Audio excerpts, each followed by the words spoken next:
My name's Richard. I'm a policy manager at the SRA, and I'm your chair for this next session. I also hope that you enjoyed the first session. I think for me it was a really interesting and diverse discussion. I think it really did shine a light on some of the unique challenges that you and your teams face. There's lots of talk about time pressures, competing demands, and particularly around what the role of an in-house solicitor looks like going forward. And I think those types of issues raise even more questions, I think. And that's how, for example, what are the skills and knowledge required of a modern in-house solicitor? And how do you go about obtaining and getting those skills? So that sets us up really nicely for the next session, actually. And it's one that I've been involved with at the SRA since about 2016, when we moved away from the 16 hours requirement to complete continual professional development to maintaining competence. So this session is really hopefully going to be unpicking what it is that you can do and your teams can do to meet your regulatory obligation to keep your knowledge and skills up to date. And I'm delighted we've got 3 experts on the panel to help me do that. And I'll introduce those shortly. But firstly, 2 quick admissions from me. I'm holding an iPad, which means I'm the chair and I have lots of power.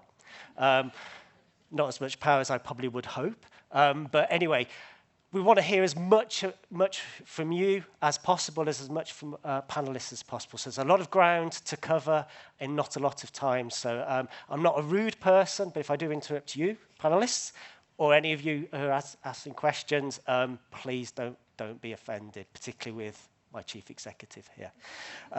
The second admission is I've left my glasses on my bedside cabinet at home in Birmingham, which isn't helpful. So I'm going to be honest, apart from the first row, you're all a bit of a blur. So if you do have a question, I really would encourage you to raise your hands and ask a question. You're going to have to wave quite a lot, or dance, or something else. And as with the first session, please can you wait till one of our roving microphone assistants comes before you ask your question. So that's kind of the formalities. I'm going to introduce the panelists now. I'm delighted to be joined by Deborah Evans, who's Chief Executive from the Lawyers in Local Government.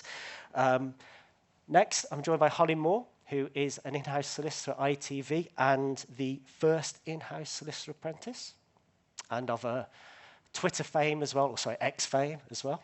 And I'm joined by Daniela Mahapacha, who's Deputy Director of Legal Risk and Services, which is a division of the NHS Wales Shared Services Partnership. Did I get that right?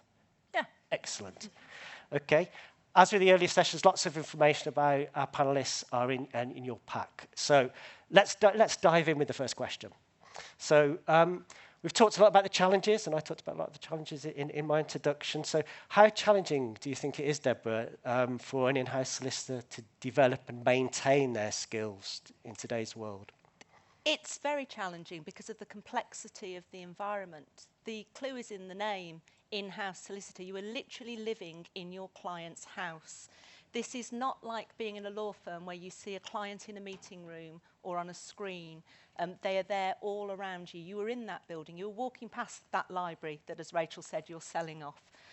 It's a very, very different environment, and you have to be an expert not just on the law, but on the sector as well. If you work in a law firm, the product is legal advice. If you work in a local authority, the product is community cohesion, the regeneration of the town centres, dealing with children that come in as refugees in the local airport. And you're just a tool. You're a tool to deliver a completely different product. So the focus is much wider. And certainly in local authorities, there's the political astuteness that comes with working in that environment as well. So it's very complex. It's very challenging. And a long time ago, when I started my career in the 80s, there was an entitlement to training through compulsory CPD. Now, society shifted and that disappeared, and the entitlement went. So rather than sitting there as a lawyer expecting people to give you training, you have to now go and get it yourself. You have to be a sponge. So you have to go and find the sources of training. You have to put the time aside to keep yourself up to date. You have to talk to people that you work with and find out what they're doing. It's a very, very different time, and I think the challenge now in keeping up to date is immense, and it's a challenge that sits on everybody's shoulders. And those of you that do well will be the ones that seize that challenge and see training and development as an important part of your week alongside with doing your legal work. It's not something you can put on one side on your to-do list and never get round to. Okay. Daniela, anything you'd want to add to that? Yeah, I think it is a tough time to, I think, even to think about the importance of competency and training when we're all in environments with such budget cuts and such pressure to be performing and producing work and support for our clients or our colleagues within our organisations. But I think part of it is just making sure as leaders, as we talked in the first session, as leaders, that we make space for this because of how important it is, and we role model it and show that we take time to learn continually, as well as giving our staff that expectation, so that if we've got KPIs or performance indicators or time recording targets, which some of you may not have, but we do in the NHS, that there is an understanding that obviously a really important part of your job is to keep up to date, to make sure your competence is up to date, and making sure that we give people the time to do that, and it's not just a thing that they do in their spare time. So I think that's really important. And also I think we need to be quite clever as well about what it means to be doing work that helps with our competencies. And perhaps some practical examples of that might be, it doesn't need to be that you come to an event like this for your CPD. It can be that you take counsel's advice on something, on a case that you haven't seen before, and you really think about what you've learned from that, and you record it. So I think there are a few tips there, which is making sure that we're spotting things that we're learning from, recording them somewhere so we can evidence that we're doing that, and making sure that we're giving our colleagues space, I think, to take the time, as important as it is. Okay. Holly, a slightly different question for you. You joined the profession through an apprenticeship scheme. So how do you think that set you up in terms of going into in-house practice? I think it set me up perfectly. I mean, I was in a really lucky position when I was 18, that I sort of had a choice between going into private practice or in-house, and had sort of minimal experience of both through sort of assessment centres and work experience. And I loved the in-house. In-house sort of drew me into it because of the excitement of being able to both develop my legal competence in terms of knowledge, in terms of experience and skills, but also business competence. So I think we've actually got sort of a double issue here, if you call it an issue, of we have to make sure that we're up to date with our business knowledge, but also our legal knowledge and experience, and actually marry the two together to make sure we're giving the sort of correct advice. And that, you know, over the 6 years of the apprenticeship, that is what I learned, that I had to set aside time for both experience. And, you know, I had 4 days in the office, so I had 4 days of working integrated within the team, in the business. I worked around all the different teams, so I sort of finished with a bird's eye view of the entire business, which no one else in the legal team had, which was really interesting both to me and to the colleagues that I was working with, because they would come to me with questions saying, oh, what does this team do? How does this team approach it? And you sort of fostering collaboration and competence that way. And then I had my 1 day study where I was doing my legal knowledge and, you know, getting into the nitty-gritty of the degree, the SQE. And the SQE is a whole nother thing that we can come on to. But it really set me up well, and I think when I qualified, I felt very comfortable in that, you know, I was competent, and I developed the competence over the 6 years, but also how to continue that throughout my career. And I was sort of taught that, you know, I was lucky, I had really, really great support, and it was a great organisation to do my training in, and I felt very comfortable knowing what I needed to do to maintain that competence across sort of different teams, and then ultimately in the specialism that I chose at the end. Okay. So, Danielle, if I can perhaps come to you with this question first. We've talked a little bit about the modern in-house solicitor. What do you think are the key skills and knowledge required for a modern and effective in-house solicitor? And are they developing and are they changing? I think the skills are always developing and changing because the way we work changes in light of world events like the pandemic, or because there are different, you know, in light of the post office inquiry, where we're all trying to think differently about ethics and how we can embed that into our businesses in a different way. So I think it is about being adaptable and learning, but also the SRA competencies aren't about just being good at your area of law. They're about being competent in the role you're in, which, you know, as we change and as we move into different roles, those competencies will change. So just as I think sometimes people make the mistake of promoting excellent lawyers into leadership roles without that matching experience or competency, we need to think about, you know, are the leaders in our organizations, do they have the right skill set? Are they competent to be in those roles? And if not, how do we upskill them? How do we help them? Because as you know, people management and that oversight and the strategic decision making in a business is very different from being good at making money as a lawyer or being good at, you know, a particular area of law. So I think there is a lot to think about in terms of competency, and it's not just about your practice area. It's about the role you're in, the skills you need for that role, and finding ways to build that competency. And with the budgets that we have, which are always limited, being creative about how we get that, and building your networks and getting it from, you know, free sources or writing articles of interest and building up your own competency and taking that initiative yourself. Okay. Holly, do you want to add anything to that?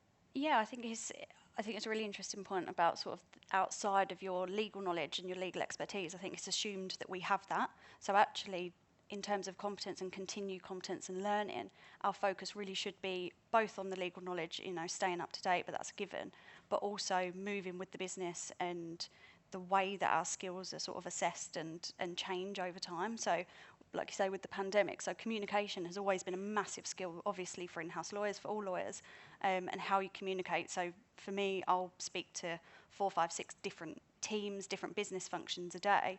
I'll communicate differently with each and every one because the way that they want to receive information, the way that they need to be told something and their risk appetites, etc., are all different. And then you do that in person and you get that, you know, you foster that trust and that relationship with your stakeholders, and then COVID hits and you have to do all of that online and you're meeting people online and trying to communicate in that way. So I think you have to pay attention to how your role changes over time and then also how your competence changes with that and how you approach things. And I think that's another sort of business point in terms of the industry that you're in. Industries change, their targets change, and the whole landscape of your work changes as well, so keeping up to date with that. So I think actually in terms of my continued competence at the moment, my focus is really on understanding the industry that I'm in and making sure that I'm growing with it, if not one step ahead, because you're helping the business then to meet their goals as well. Okay. Deborah? I think a competent lawyer is a technically able lawyer and one that is not afraid of technology, AI, and the advantage that can give to you in delivering your work. We often end up in an impasse in local government where the IT department will be waiting for the lawyers to tell them what they want, and the lawyers will be waiting for the IT department to tell them what they can have. The only way to break that is to go out and find out what's out there, and you can transform the delivery of legal services now with IT. We're looking at future provision of legal services in local authorities through portals between the lawyers and the client for low-risk work, where the clients can then ask the portal questions and the portal will answer questions. So rather than doing a search on the Constitution, which could be 600 pages long, and it bringing up the sections, by the use of AI in that portal, it can give you the advice if you ask it a question with respect to the Constitution. And this is nothing to be afraid of, because in local government, what it does is it focuses the work of lawyers on the high-level, high-risk work, which is where they bring the most value. But the lawyers still need to be populating the IT. So the technological aspect of the delivery of law cannot be avoided. Law is not an island. But equally, a lawyer has to have a thirst for knowledge in other areas. So climate change is an obvious one. Local authorities have climate change goals that need to be delivered. So it doesn't matter what contract is in front of you, you need to be thinking, how does this impact on the wider goals and objectives of a local authority, and it's going to be the same in whatever employer you're in. They will have wider goals and objectives, and you've got to bring that to the table.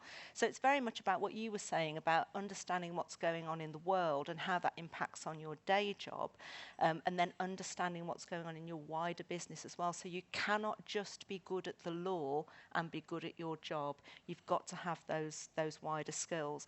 And quite often in local government, it's been about being innovative and working at the edges of law and building new laws, so that the pandemic was an obvious example of that, when the law was changing daily. And we were there banging on the doors of government saying, look, we need to do this and we need to do it now. Can we change that? Can we do it differently? And you don't have to stop that thinking when you're in a stable state. You need to constantly be pushing the boundaries. So a competent lawyer is one who's constantly asking questions about, could this be done differently, in order to keep moving the law forward. Okay. So we've talked a lot about the skills, and we've sort of begun to touch on how you might acquire those skills. So, I mean, do you have any practical tips? Perhaps Debbie, coming to you first. So what are the practical tips for kind of acquiring those skills or keeping those knowledge and skills up to date, particularly when, you know, we have in-house solicitors might well be kind of time shy, and, you know, there are budgetary pressures on the availability of training. So, you know, can you give people any kind of practical tips? So in local authorities, you have no time and no budget. So that's where you're starting your training from. And it's probably very similar in the NHS. However, one of the things that we would always promote is that the legal leader, whether it's the head of legal, director of legal, has a training strategy, because doing nothing is not an option. And your training strategy will include accessing free information. So, for example, in Lawyers in Local Government, we produce a bulletin. I think the Law Society does something very similar.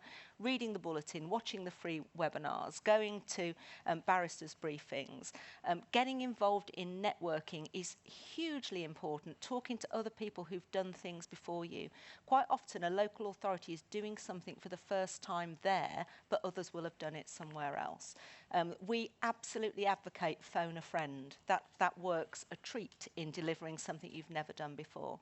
So building a training strategy around free provision is important. Team meetings and peer-to-peer learning is crucial, particularly in hybrid working environments. You need to make time for the team to get together, ideally in person, and share experiences of what's happened in court that week or what's happened on the particular contract negotiations. Something I find is that people get a lot of support whilst they're training, but as soon as they're newly qualified, it seems to fall away. And actually that's the key time for development and growth. And leaders have to role model training and development. I think that was mentioned earlier. You have a fellowship and you lead. If the leader doesn't role model going to networking events, taking time out, encouraging the whole team to sit down and watch a webinar together and discuss it, it won't happen. The people that work for you will follow what you do, so you have to lead. But don't think that not having a training budget means that you can't do training. Subscriptions to membership organisations are really, really helpful. At LLG, we provide loads of free stuff, and I'm sure other organisations do as well. It's quite a comprehensive list of free things that you can access there, Deborah. Daniela or Holly, is there anything else you want to add? I think, just following on from what I was saying earlier about leadership and making sure there's space for it, one thing that we do in the NHS, we do have a training budget, thankfully. And we've also appointed a head of legal training and development, who's one of our senior lawyers, but also sort of half her role is making sure that we're looking after our people properly in terms of development, and she also has a really important role with our trainees and our succession planning. But so we really embed the competencies and the training culture as part of our organisation, and you can do this in a couple of ways, just a few sort of ideas that we use in case they're helpful. Although there isn't the 16 points that you need now, we say that all staff, whether you're a secretary or in our admin team or any role, that we really would like you to be doing continual professional development. And we look at different things for our IT and our admin team, but for our lawyers, we expect them to do 12 pieces of CPD per year, and we record it on a really easy to use app that says the thing you did, the date you did it, a reflection on what was it you did and what did you learn from it. Because I think as lawyers, we're not very good at reflecting back. So a lot of us are here today. We might think, oh, I learned some good things there. And then you go back tomorrow and you think, well, back into it, fighting the fires, and you forget about all the great things you've learned. So I think that reflection piece is really interesting and useful. We also embed it by, we have monthly one-to-ones. Every member of staff has a one-to-one with their team leader or manager once a month. And one of the points in that is about CPD and continual professional development. What could we be doing to support you? That's then supplemented then annually in our performance reviews, where it's a really key point again about where do you want to be, where are you, have we done enough to support you? You know, is there a different area of law? Is there something else you might be interested in? So I think there are some of the things that we do just to kind of create that culture. But as you said, there's lots of opportunity to get free learning and development. One thing I did, I became the Employment Lawyers Association representative for Wales a few years ago, which meant that I was arranging the CPD events for all of the lawyers in Wales who were doing employment law, which is great because it meant that I could use what my team needed and maybe influence some of the events in that way, which meant they were free for us. So, you know, be creative, think about building your networks, think about asking people in similar roles in other organisations, what training are you doing there? Is it a webinar you're doing? Can we join? There's no reason why you can't. And in Wales, certainly, we're trying to become far more of a one public sector body. We're way off, but it's the dream. And so health and social care, there's a lot of crossover. We're working closely with more teams in that sense, where we can join up and try and do things better for the people of Wales. And why not share CPD? We're all doing a very similar thing. And very lastly, because I know I've spoken a lot for this one, the other thing is I'm on the in-house committee for the Law Society in Wales, for the National Board for Wales. And we are working out by asking our membership, what do you want as training? Do you want ethical discussions? Do you want technical legal stuff? Do you want stuff about, you know, being as part of a small team in a big organisation? What is it that you want from us? Do you want stuff on resilience or how to manage a workload? So we're looking at that piece at the moment and doing a survey, and that's all going to be free, part of your Law Society membership. Come along, we'll have online courses. You can probably tap into them in England as well. They're going to be free, they're going to be online. So there'll be loads of stuff out there that's free, so you don't have to worry too much about budgets. Holly?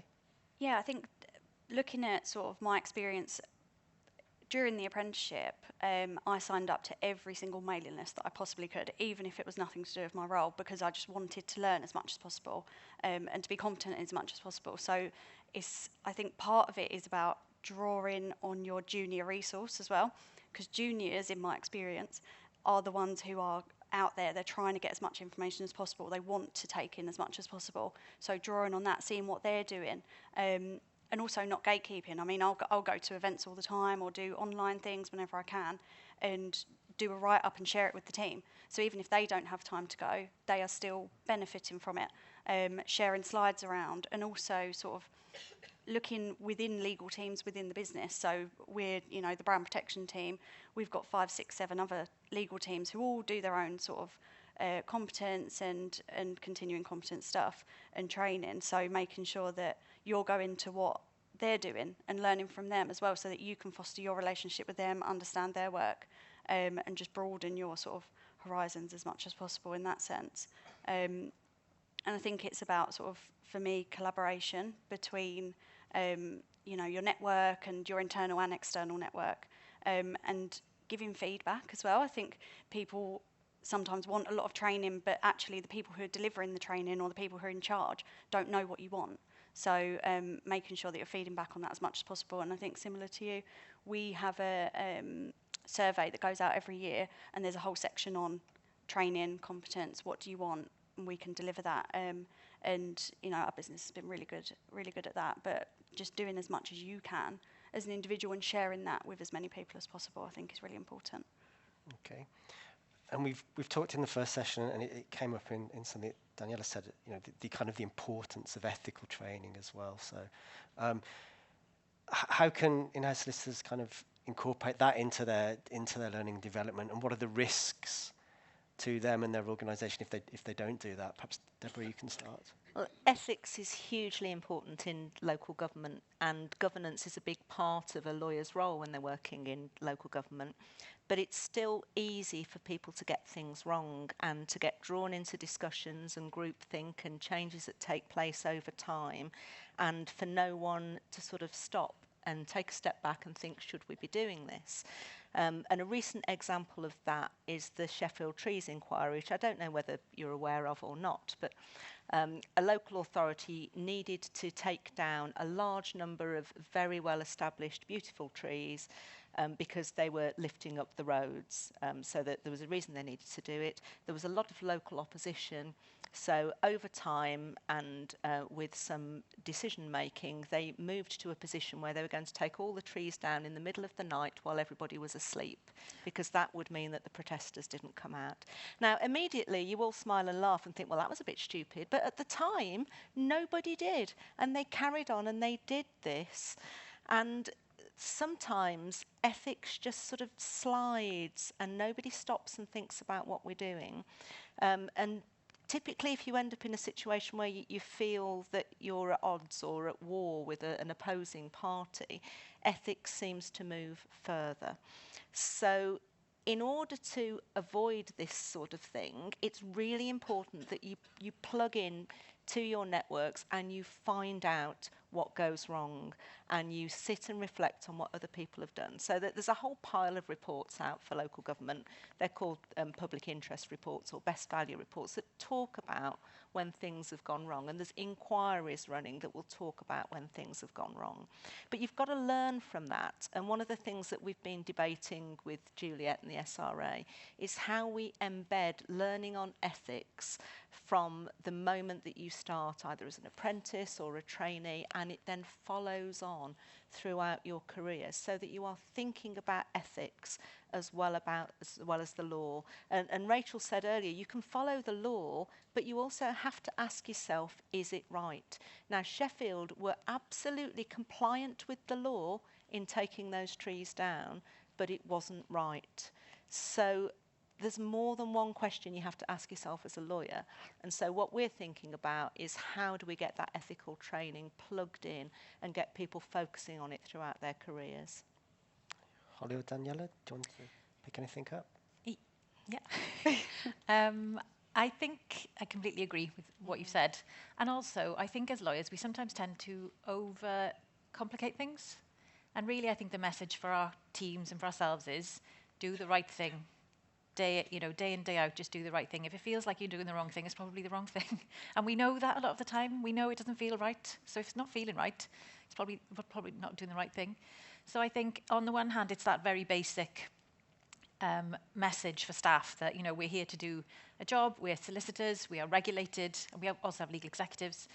We're regulated, our duties to the core, and I think, we talked in the first session about the importance of that difference to some of our colleagues in our wider organisations, and understanding that we are different in that sense. We do have these additional responsibilities, and embedding that somehow in our culture so that people know that they can do the right thing, and if it doesn't feel like it's the right thing, that they can come and talk to you about it. And I think a big part of an in-house lawyer's role is trust, and building trust with your colleagues, building trust with your clients or your wider colleagues in the wider organisation. And I think that's about doing the thing you'll say you'll do time and time again and making sure you're doing the right thing. So I think we can overcomplicate it with rules and regulations and, reading the bit that says, what does ethics mean? What does this mean? What's our code of conduct? And really it can come down to, obviously, we need to underpin it with our code of conduct, but it can come down to just doing the right thing, I think. I think just picking up on the sort of training portion and the apprenticeship, I think another massive benefit of the apprenticeship route, ethics was drummed into me from day one. 18-year-old in your first job, in your first full-time job, in the legal world, doing a degree at the same time. That was so important for me, and that statement of competence was so important for me, and I've had discussions with a few people in the room already about the portfolio that I had to complete as part of my apprenticeship, and that meant every year, every seat that I did, I had to evidence that I had met each one of those competencies at least twice, if not 3 times, with a written, piece of paper. So I had, by the end, 6 years worth of binders full of evidence that I had met and experienced each one of those competencies. So for me now, that's always at the forefront of my mind because of that training and because it was drummed into me. And then as part of the SQE, it's now incorporated into that. So that was another layer on top. And that's not necessarily how it is with everybody, and I have to remember that as well, that not everyone has had that level of training, and especially on the ethics piece. But I think what was also made really clear to me from the very beginning is don't be afraid to ask questions. Don't be afraid to question something. If I didn't feel that like it was right, if I felt like it was a silly question, should I do this? Someone's asked me to do this. Someone hasn't copied my manager. They've only put me in the email as a junior. Is that right? And raising that. And now I feel very confident to do that. And I think that's something to be passed on to the more junior members of the profession as well. To always ask questions and never be afraid to actually clarify. And someone told me, I think it was a few years ago, one of my supervisors said, is that may be legal? Legally, yep, we're on the right side of the line. Is it right from terms of a reputation perspective, from a brand perspective? How is that going to be viewed by the people? How do you feel about it? And I think that's just as important as, is it legal? Is it the right thing to do? Does it feel right for us and for the business that we're representing as well? And just to add, because I think I forgot to say this earlier, but obviously it's really important as well to understand when things go wrong, because they do for everybody. We all make mistakes. We all send the email to the wrong person or the attachment. And to have that culture where it's okay, there's no blame. And we really do try and have that in the NHS, which is, you know, you're going to make a mistake. You're human. You're going to learn a lot more from your mistakes than the things that have gone well. Tell us you've made the mistake. We'll help you. We record it. We have an error report system. And there isn't a blame to it. And if you ask most of my colleagues, they'll have all filled one in, and they don't feel like a big shame about it, or they're not losing sleep about it. Obviously, we want people to understand it's not good to make errors. But at the same time, we all do it. So we have an error report system. You write it down. Your manager signs it off. And then we review the error reports, and we look at themes. Oh, look, we're all doing the same thing. We've all sent that one document, or we've all made a mistake with that particular thing. Let's have some training around that. So I think it's having that no blame culture too that really helps with the ethical considerations about not covering things up, not, you know, being afraid to hide things. I mean, don't hide things. Glad you corrected yourself. Yeah, I know. Okay, let's pause now and open up questions to the audience. Okay, I think that gentleman's hand was just up first. Hiya, cheers. I'm an in-house solicitor, sort of on my own. One of the third that's completely on their own. And so relying on my manager, just to give you an idea, is in San Francisco. So the odds of me getting anything out of them or getting any sort of training is about nil. So what I want to ask, dead simple. I'm not so interested in sort of knowledge-based learning. I get there's a lot of webinars on that. And that to me is called research. So what I'm interested in is how do I go about getting skills training? I want to, you know, have you got like connections, networks, stuff like that I can go, right, I'm going to go do some negotiation. I want to learn about AI, so I'm going to how to use it, that kind of stuff. Daniela, do you want to pick that one up first? Sure. You know, some of those examples, I think there is a lot of law firms provide a lot of that training, and they advertise it on their websites. It sometimes comes around in the Law Society and the SRA bulletins. So I think there's a lot out there on that, particularly things like AI. There's so much commentary about it at the moment. I think you could dip into that, although I think we're still at a place where I'm not sure we're learning the skills of it so much, but more the terror of it. But let me think of some other skills. I think, again, tapping into your local law society I think would be a useful thing. As I was saying that, you know, we're just about to do some free sessions for our in-house community in Wales, and some of those will be skills-based, how to have difficult conversations, perhaps, or, you know, with tricky people, how to navigate that, and some more of the sort of mental health and resilience stuff. There's lots around, there's lots available on that from places like Mind and organisations. So I think it's about just being clever about where you look, and also building your in-house community so you can ask somebody else. Well, in Lawyers in Local Government, we offer skills training as well as legal knowledge. I appreciate you're not a lawyer in local government, but see me afterwards, I could arrange that. Wouldn't be a problem. But for example, we've launched in the last year a 12-month development course to teach people leadership skills to become monitoring officers, to become the legal leaders of the future, which encompasses everything from strategic thinking, understanding finance, which you need to do as a lawyer if you're in very senior positions, the consequences of decision making, dealing with conflict, how to run a legal team in the best possible way, how to outsource legal work and manage external relations. It's a massive course that is got a lot of bursaries available to enable people to be able to access it, even if their own local authority can't afford to pay for it. And then we do a lot of conference provision around what is referred to as soft skills. So we have a leadership conference, for example. We have a wellbeing week. We do lots of things that are far more than legal knowledge. And we're not the only people that do that. So that there will be places where you can access the wider skills, the wider development and the wider support. It's just a case of finding them and what's applicable to where you work. But we certainly provide all of that for lawyers in local government. And Holly, did you want to add anything? Yeah, so I actually just wanted to shout out Dan Kane. I just saw him over there from O-Shaped. So O-Shaped focuses around all of those human skills and offers some amazing resources on that. So I sit on the future board of O-Shaped, and we work a lot around that and how to embed that, you know, as well as the legal knowledge. So definitely have a look into O-Shaped, speak to Dan over there. So that's probably my contribution to that, as well as everything that my fellow panellists have said. And I think I've been to a few sort of law society events and webinars and things, and I've found them really, really helpful. And I think a lot of the focus is sometimes on the junior end of the profession, but a lot of that is now embedded in our training, which is amazing. But for people who didn't have that, there are still resources out there that you can tap into.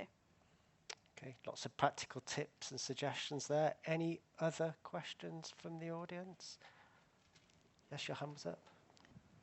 Thank you, Jennifer Swallow. And also give your law firm a shopping list would be my suggestion. A question about controls in respect of competence. So some of you gave examples of these, like error reporting or standard items in one-to-ones, your training record, for example. And it strikes me that controls is actually going to be a direction of travel for the in-house community, that we've typically been more on the advisory side. But as the ESG agenda accelerates and the ethics issues come even more into the spotlight, that we're going to need to be doing more in respect of controls and governance around how we lawyer. And I would love to hear you talk to that. So to what degree do you think that controls are important in respect of competence? Perhaps you have some examples of how you do that or what you think about that subject. From a point of view of competence, it's very well monitored within local authorities. So, you know, for example, if you're a childcare lawyer, you will have a number of your files reviewed very, very regularly. You'll have one-to-ones, you'll have people talking you through your case outcomes, etc. It's high-risk areas where people can't afford to fail. So competence on the job is managed very closely. From the point of view of competence across the local authority and controls and checks there, this is where it gets interesting, because as a lawyer you keep your legal skills up to date, but you have a duty in a local authority to make sure that other people in the local authority know what those checks and boundaries are. So for example, you need to be putting in place training for planning officers. It's great to be a planning lawyer, but the planning officers are delivering that on a day-to-day basis. You need to be putting training in place for the social workers or updating them as to latest cases, because it's far easier and it's less work to prevent a problem from happening than it is to unpick the problem after it's happened. So that's where the business partnering comes in with your clients within a local authority, and meeting with those teams and making sure they understand if goalposts are moving, which, trust me, they do on a very, very regular basis. So it's not just your own checks and balances, it's making sure that others in the local authority have those checks and balances in place as well. I think from an ethics perspective, it's really tricky. And in our type of organisations, you know, we're regulated in a way. You know, we've got lots of policies and processes and high expectations of honesty and integrity from our staff, whether you're a lawyer or not. But obviously, we've got additional responsibilities to the court. And I think a lot of it is on relying on the person's individual regulation and their responsibility, and hoping that they are doing the right thing, because you can't police solicitors day in, day out. But having some practical things, as I said, file reviews we have, error report systems, one-to-one, so that people can just keep coming back and asking questions, even if they don't do it through the month. At least they could save them up for their monthly meeting with their supervisor if they wanted. But I think it's a really tricky thing, and I also think it's a tricky thing. It's probably far easier in an organisation like mine, where we've got more resource and we've got an HR team that will support us and provide leadership training, and we've got good values, and we talk about taking responsibility, and that all sits really well with the solicitor role. But I worry, well, I don't worry, but I guess I'm more concerned about the smaller teams. As the gentleman was saying earlier, it's a team of one, where that must be really tricky, and understanding, who is monitoring the smaller teams in terms of, are they doing the right thing? Are they living up to the values? Are they doing the right thing in terms of their regulatory position? And I think you're right that we're going to be moving in a direction of travel where there perhaps will be a lot more visibility of that. And I think that the work the SRA has been doing in terms of those new guidance notes, I think that's going to be really, really helpful, particularly the one which I know that you've been interested in too, where you can give it to your employer and say, this is the role of a solicitor in-house. These are the things you can ask me to do, and I can't do some of the things you might like me to do. And I think having those extra guides is going to be really important. But I agree, I think the direction of travel is that way. Yeah, I think extra controls, a positive thing, but I think it's also a balance between not giving a load of extra paperwork that people are just going to see as a load of extra paperwork, and just ticking boxes, filling it out, and making it a meaningful exercise, and something that you can sort of easily integrate within your role. So, for example, for me, as part of my performance review, it was part of my portfolio, and it didn't feel like an extra thing where I was like, oh, I've got to do this. It was a review of what I had learned, and it was actually a really positive thing. And again, fostering that environment of you can make mistakes, it's going to be okay, and making people feel comfortable with that. So I think it is a real balance of, enforcing some controls and having that paperwork and feeling comfortable and the records for everybody, but then also making sure it's not a chore for people, or it's not sort of viewed as a chore for the business as well.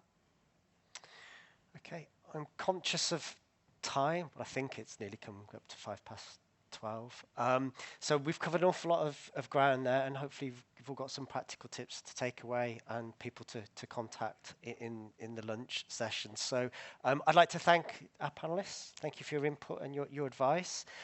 If you didn't get to ask a question, actually, rather than answering it, please feel free to come and contact myself or any of our panellists during the lunch break, or any members of the SRA. We have a stand out at the back, and we can help you. So I'm going to now ask our panellists to leave the stage, if that's okay.